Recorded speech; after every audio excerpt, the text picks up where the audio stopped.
Friday Night Blitz. We are now joined by the voice of the Airline Vikings, Ben Mintz. Ben, you also do lots of other things. Let's start mixing it up with Mintz. Talk about what time, where they can find it. Monday through Friday, 3 to 6 on 100.7 FM. We're the third year of the show. We've grown a ton. We're the only fantasy football hour in the whole state of Louisiana, so that's a big thing. When do you do that? 4 to 5 every day.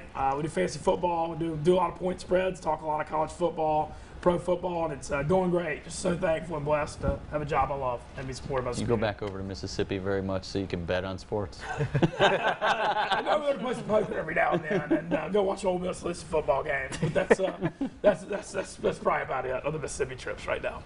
Let's talk a little bit about the Airline Vikings. Tough schedule to open the season.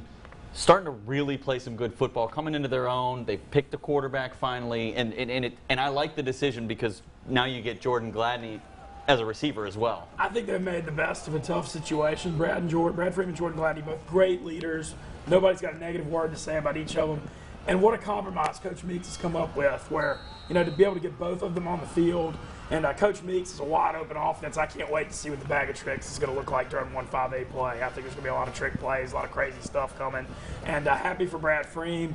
Broke his collarbone last year against Evangel, fought a lot of adversity. He looked really good in there. 3 touchdown passes tonight. He was the Waffle House All-Star Special Player of the Game on the radio. And Jordan's doing a great job at receiver, just being a consummate team guy. And I think they've got a really bright future this year in 1-5-8, despite the tough start. Well, we're already seeing that pay off with Jordan. Scoring the touchdown last week against Ruston. He just kind of brings a different different stuff to this offense, having him out there, and now you can start doing stuff with potentially 2 QBs on the field too. Yeah, and the other thing too, it's Jordan knows the routes as a quarterback, so he's been able to adjust really quickly. And like I said, I can't wait to see throwbacks and the Philly special type stuff. I feel like a lot of stuff could be coming from Coach Meeks in the upcoming few weeks. And Airline at Parkway next week's gonna be awesome. It's gonna be a really fun game.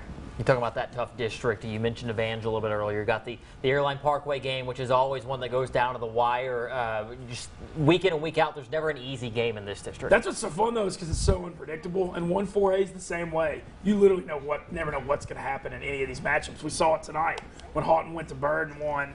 I think any matchup of Airline Parkway, Bird, and Houghton, anyone can beat anyone, and all the games are going to be wildly entertaining this year. It's going to be fun. All right. But we're going to come back here in just a few minutes. We're going to talk about several different games and get your opinion on some of them, give kind of our opinions on some of them. So, stay with us. We'll be right back. Thank you so much for having me.